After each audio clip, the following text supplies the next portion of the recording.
सरांना मी विनंती करतोय की आम्हाला हजारो शिक्षकांना त्यांनी संबोधित करावं। आदरणीय ज्ञानेश्वरजी माते जोरदार टाळ्या।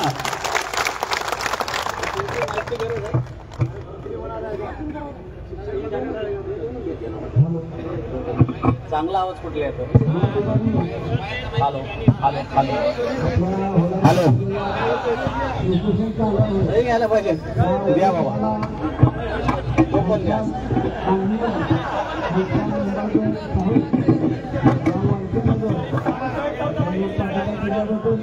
60 40 आणि 20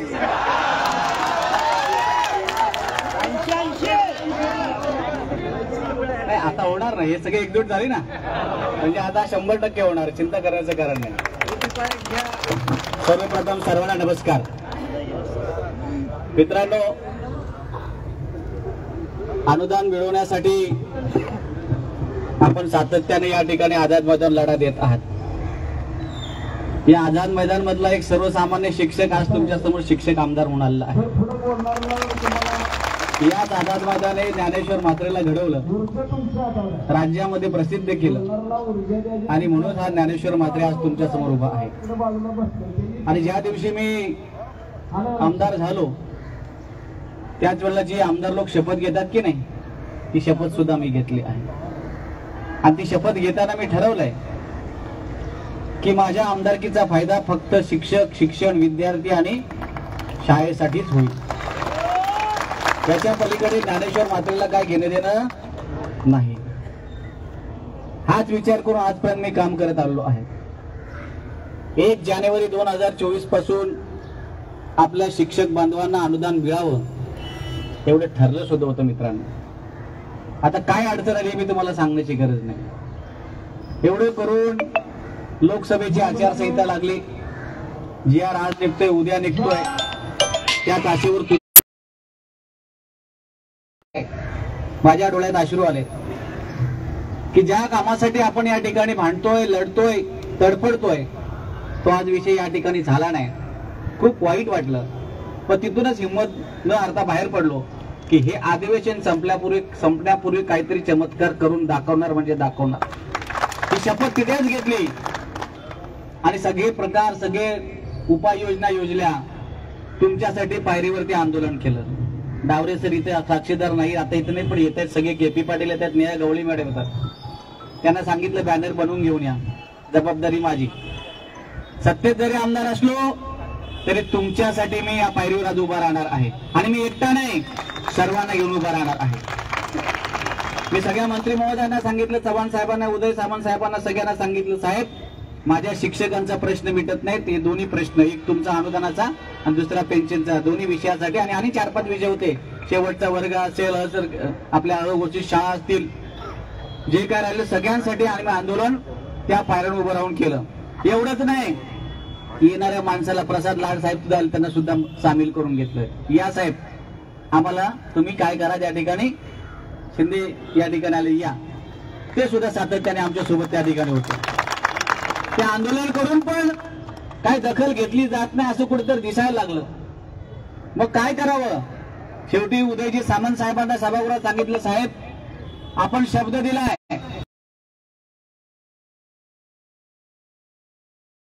आहेत आणि फार गंभीर परिस्थिती आहेत आणि CM साहेब ते देण्याच्या सगळ्या ह्याच्यामध्ये प्रत्येक वेळेस सकारात्मक द्यायचंय। केसरकर साहेब बिचारे एवढे तळमळीने तुमच्यासाठी प्रयत्न करतात, तुम्हाला काय सांगू। स्वतः दोनदा आझाद मैदानावर तुम्हाला भेटण्यासाठी आलेले आहेत। तुम्हाला असं वाटतंय तसं नाहीये। केसरकर साहेबांची तळमळ वेगळी आहे, ती मलाच माहिती आहे। आणि माझ्या ते कानात सांगायचं की ज्ञानेश्वरजी काय झालं ते, अशा काही गोष्टी असतात पडद्याच्या मागच्या, ते उघड बोलायच्या नसतात। हा विषय तिथे असायचा मित्रांनो। आणि त्यावेळेला त्यांनी मला सांगितलं की बघा आता काहीतरी तुम्हाला करायला पाहिजे। शेवटी ते आंदोलन करून काय होत नाही, म्हणून मी उदय सामंत साहेबांना सांगितलं, रवींद्र चव्हाण साहेबांना सांगितलं की साहेब तुम्ही CM साहेबांना बोला की सगळ्यांच्या व्हिडिओ क्लिप या ठिकाणी व्हायरल होतात की असा शब्द आपण दिला आणि तो शब्द आता पूर्ण होत नाही। त्यात बावनकुळे साहेबांनी सरळ त्या ठिकाणी शिंदे साहेबांना, एक मुख्यमंत्री महोदयांना फोन लावून सांगितलं की एक शिक्षक म्हणजे नाही जास्त नाही, 100च मध्ये सांगितली। एक शिक्षक म्हणजे 61,000 शिक्षक आहेत की नाही, किमान 10 लाख मतं आपली खराब करतील. हे मी तुम्हाला सांगतोय. आज तुम्ही रेकॉर्डिंग करताय. बावनकुळे साहेबांनी सांगितलं की असंच आहे. मी निरंजन डावकरे दराडे साहेबांना सांगितले की साहेब चला, मुख्यमंत्री महोदयांना उद्याचा शेवटचा दिवस आज बोलावं लागेल. आम्ही तिघे धावत धावत त्या ठिकाणी गेलो, पण तोपर्यंत मुख्यमंत्री महोदय बाहेर आले होते. पण मी त्यांना बाजूला सोडून एकटाच धावत सुटलो आणि पुन्हा त्यांना त्या लिफ्टच्या बाजूला त्यांना भेटलो. खिशातला कागद काढला आणि साहेबांना सांगितले की साहेब तुम्ही प्रत्येक वेळेला हो हो म्हणताय, पण केसरकर साहेबांनी ज्यावेळेला घोषणा केली त्यावेळेला असं असे नाराजी सगळीकडे पसरली. सीएम साहेब मला स्वतः बोलले ज्ञानेश्वर देतोय आपण करतोय, पण साहेब म्हटलं अशी अधिवेशनात घोषणा केली, उद्या शेवटचा दिवस आपल्याला काहीतरी करायला पाहिजे.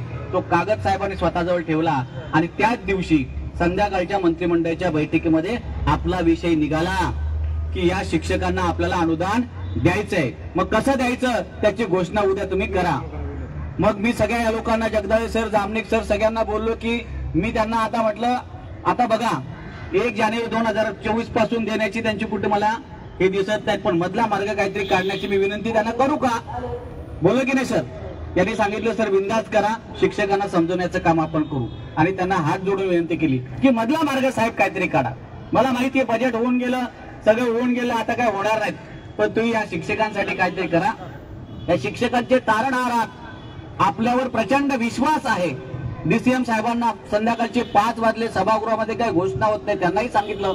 ते बोलले हा संपूर्ण निर्णय माननीय मुख्यमंत्री महोदयांचा तेच घोषणा करतील. आणि जीव भांड्यामध्ये पडला. माननीय शिक्षण मंत्री महोदयांनी स्वतःहून उठून घोषणा केली की 1 जानेवारी 2000 च्या ऐवजी 1 जून 2024 पासून आम्ही हा अनुदान देत आहोत आणि फरकासहित आम्ही ते देणार आहोत. अशा प्रकारची घोषणा त्यांनी सभागृहामध्ये केली.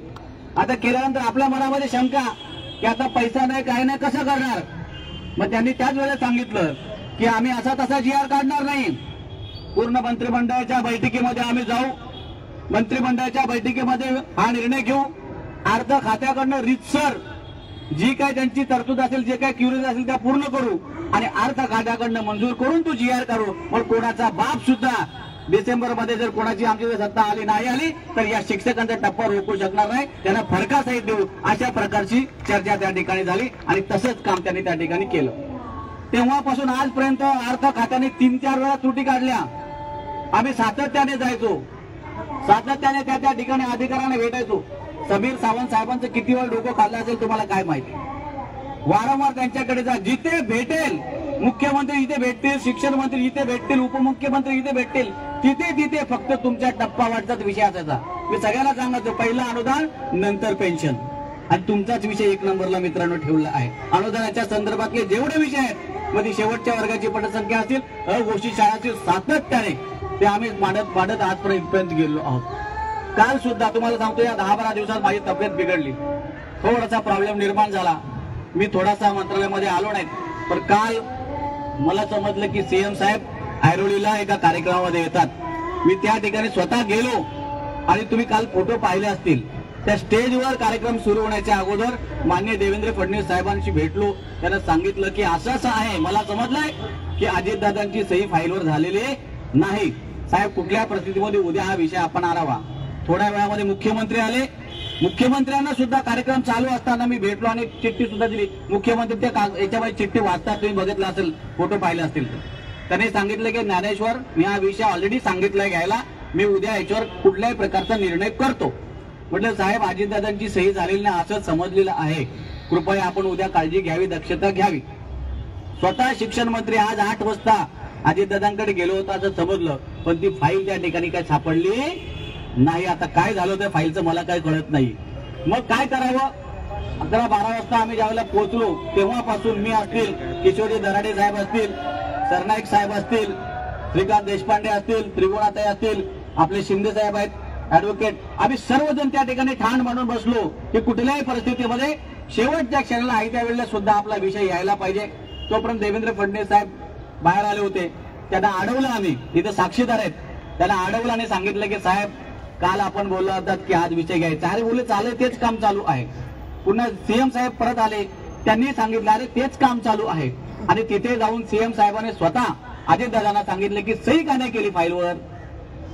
ते बोलले फाईल इथं माझ्याकडे आलेली नाही. मग सीएम साहेबांनी सांगितलं बघा तिकडे शिक्षक 5000 शिक्षक उपोषणाला बसले आहेत. कुठल्याही परिस्थितीत शिक्षकांना आपल्याला न्याय द्यायचा आहे. तुम्ही ही फाईल ताबडतोब मंजूर करून घ्या. मात्र तोपर्यंत मीटिंगची वेळ संपली होती. मग काय करायचं? मग त्यांनी सांगितलं. मग आम्ही सर्वजण आतमध्ये गेलो. मी होते, त्रिगुणाताई शेवटी होत्या, शिंदे साहेब व तुकारामजी शिंदे साहेब. आम्ही तिघांनी अडवलं सीएम साहेबांना परत. मग केसरकर साहेबांना समोरच होते आणि मी तिथं साहेबांनी आम्हाला बोलून घेतलं की आपण आज मंत्रिमंडळाच्या बैठकीमध्ये हा विषय घेतला आणि त्याच्यामध्ये आज ठरवलेलं आहे की ही मंत्रिमंडळाच्या बैठकीतली जी फाईल जी येणारी होती अर्थ विभागाची, त्यात अजून काहीतरी एक रिमार्क्स टाकायचा आहे. तो रिमार्क्स आज उद्या टाकून शुक्रवारच्या बैठकीमध्ये ती फाईल आणायची आणि त्याला मंजुरी द्यायची. असं स्वतः सीएम साहेबांनी फरमान आज बैठकीमध्ये सोडलेले. मित्रांनो, हा इथपर्यंतचा हा प्रवास. मग मी माननीय मुख्यमंत्र्यांना बोललो की साहेब मग आझाद मैदानावर 5000 शिक्षक बसलेत, आम्ही सांगून कोण लोक ऐकणार आहेत. मग केसरकर साहेबांना सांगितलं इथं सगळे होते, तुमचे सगळे नेते मंडळी त्या ठिकाणी होते. मग शेवटी आम्ही सांगितलं की नाही, आझाद मैदानावरचे 5 लोक बोलवा. आणि मग आझाद मैदान या गावडींना आम्ही फोन केला. पोलीस त्या ठिकाणी आले. त्यांना सांगितलं की तुम्ही 5 माणसं आझाद मैदानात इथे घेऊन या. इथे सगळे होते, KP पाटील होते, कांबळे होते, काय कोणते वाघ सर होते, संतोष वाघ जामनिक सर होते, रहाटे काका, सगळे त्या ठिकाणी होते.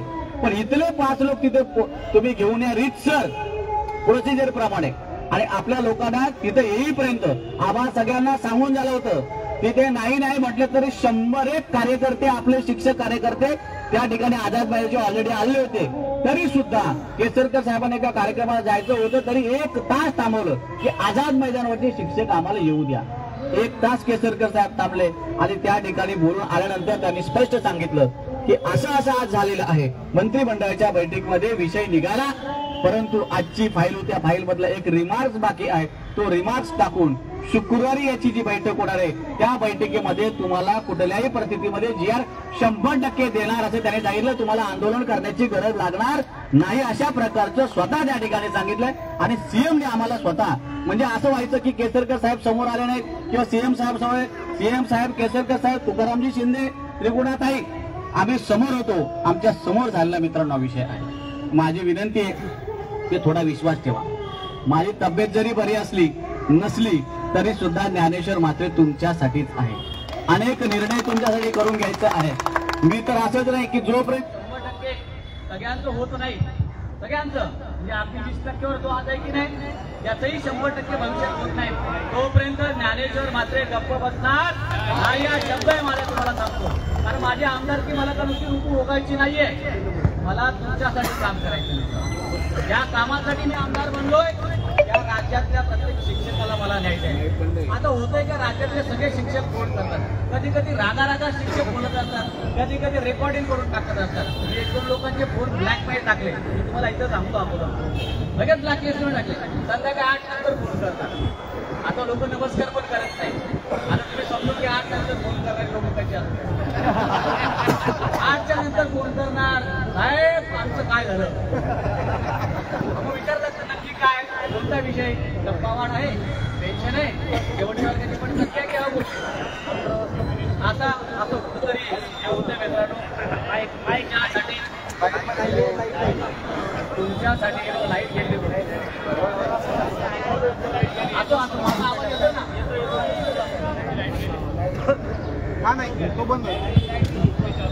ठीक आहे असू.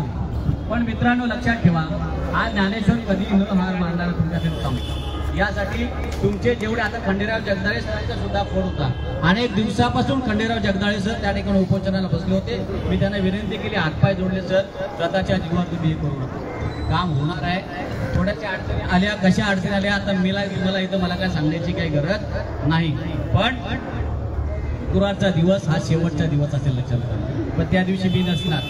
GR तुम्हाला मिळणार आहे, चिंता करणार, कारण मी तुमच्या प्रोग्राममध्ये जाणार आहे. मी तुम्हाला आताच सांगतो, कारण तो आनंद मला तुमच्यासोबत साजरा. मागच्या वेळेला पण झालं, 1160 कोटी रुपये अनुदान मंजूर झालं. ते 1.5 वाजता जाऊन बसलो. त्यावेळेला सुद्धा तुमच्याबरोबर आनंद साजरा करायला मी नव्हतो. पण उद्या सुद्धा मी म्हणजे 26 तारखेला मी नसणार, मी दुसऱ्या कार्यक्रमात असणार. तुमचा गैरसमज नसावा.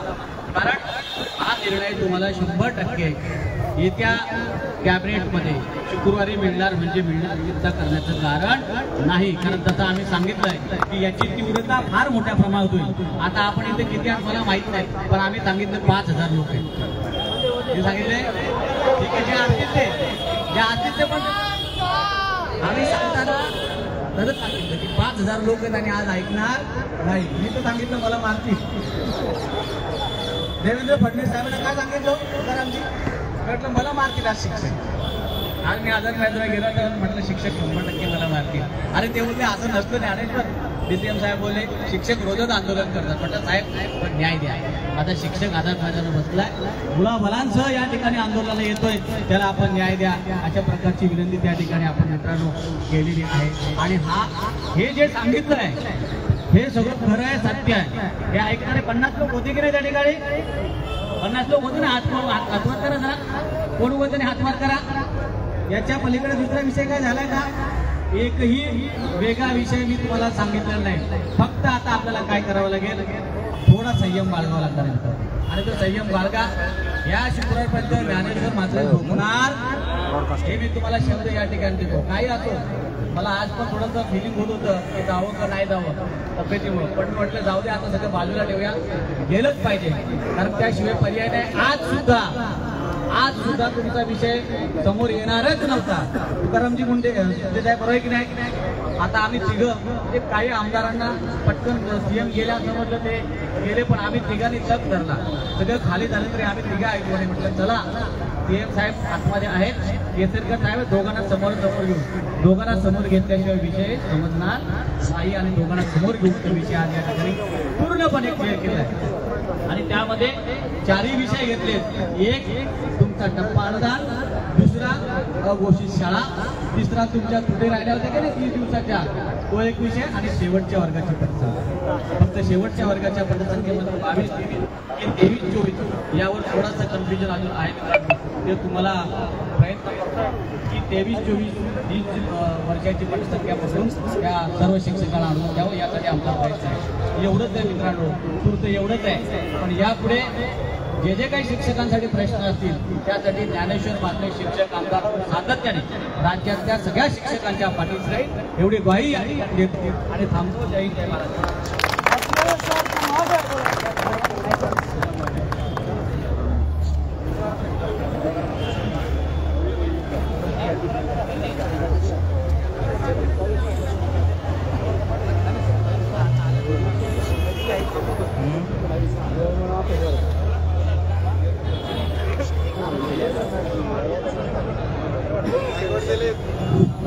माननीय आमदार ज्ञानेश्वरजी म्हात्रे,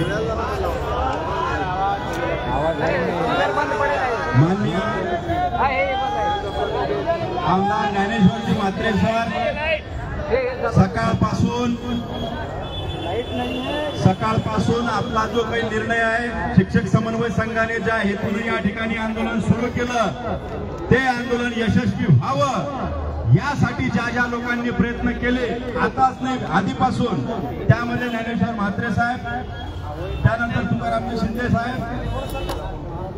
आता हे मोठेपण आहे की आपण त्यांना ज्ञानेश्वर म्हात्रे साहेब म्हणतो, ते म्हणतात सर म्हणा, कारण मी या आझाद मैदानातूनच आमदार झालेलो आहे.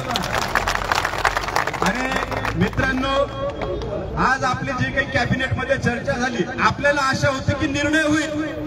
आणि शिक्षक प्राणी फार हुशार आहे. शिक्षकांना माहिती होतं की आपल्या निर्णयामध्ये बरेचसे आडकाठे आहेत, तरी पण आपण आशा सोडली नाही.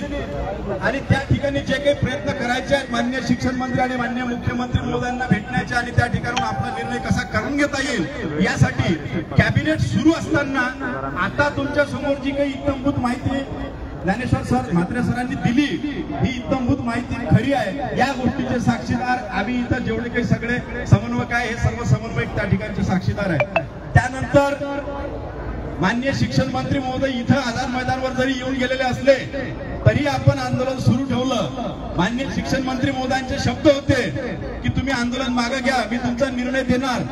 पण तरीही के.पी. पाटील सर असतील किंवा राहुल कांबळे सर असतील, मी असेल, आपण तुम्हाला एकच शब्द दिला होता की आपलं हे आंदोलन माननीय शिक्षण मंत्री महोदय यांना पाठबळ देण्यासाठी आहे. त्यामुळे आपण जोपर्यंत आपल्याला निर्णय भेटणार नाही, जोपर्यंत GR आपला घेणार नाही, तोपर्यंत आझाद मैदान आपण सोडणार नाही. या ठिकाणी आज माननीय मुख्यमंत्री महोदयांना कॅबिनेटला विषय नसला तरी कॅबिनेटमध्ये चर्चा घडवून आणण्यासाठीचे जे प्रयत्न या ठिकाणी केले गेले, त्यामध्ये म्हात्रे सर असतील, तुकारामजी शिंदे सर आहेत, त्यानंतर दराडे साहेब आहेत, यांनी अक्षरशः उपमुख्यमंत्री मुख्यमंत्री साहेब यांना 2-2 वेळ त्या ठिकाणी हळवलं. हे सत्य आहे. आणि जे फाईल आपली हरवली होती, आता माझ्यापेक्षा तर जास्त स्पष्ट तुम्हाला म्हात्रे सरांनी सांगितलं आणि त्यांचं बोलणं झाल्यानंतर मी जास्त काही बारीक सांगणं ह्या काही गोष्टीला मला अनुचित वाटत नाही. परंतु यानंतर तुकारामजी शिंदे हे गवळीताई तुम्हाला 2 शब्द सांगतील, कारण शिष्टमंडळामध्ये गवळीताई होत्या आणि सर्व जे बांधव होते.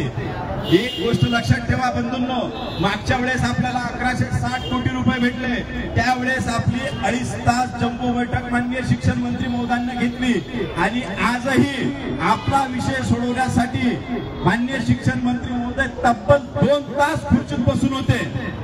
म्हणजे आपला जरी आंदोलनाचा 39वा दिवस असला तरी जो निर्णय करून घ्यायचा आहे, जो दबाव आहे निर्णय करून घेण्याचा, ते शब्द आपल्याला वारंवार सभागृहात आणि सभागृहाच्या बाहेर शिक्षण मंत्री महोदयांना दिले, त्या सत्यात उतरण्यासाठी आपल्यासारखेच प्रयत्न शिक्षण मंत्री महोदय पण त्या ठिकाणी करत आहेत. यातही गवळी या ठिकाणी तुम्हाला संबोधन करतील.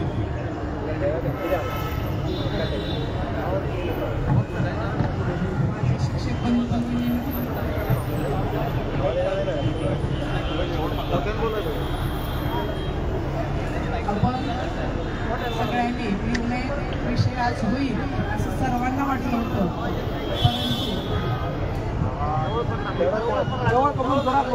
परंतु आज विषय झाला नाही तरी सुद्धा सर्व आमदारांच्या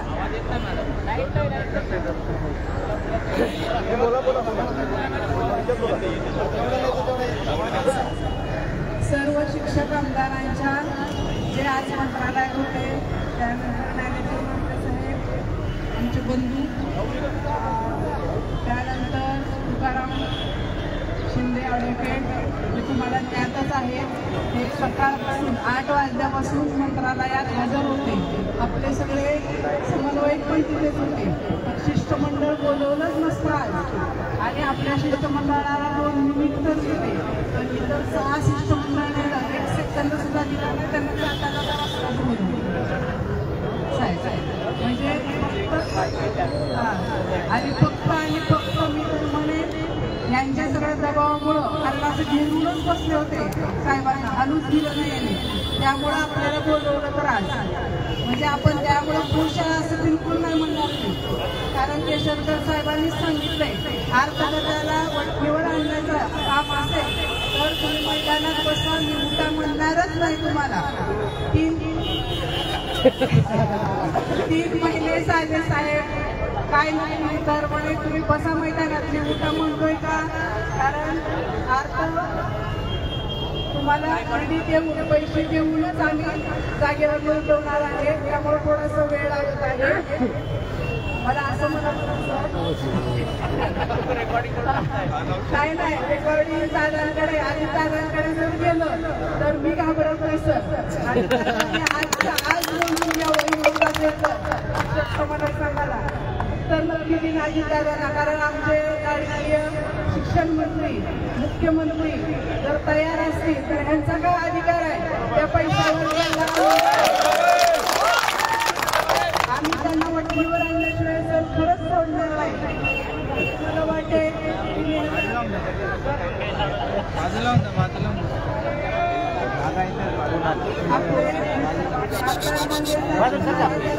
अजित दादा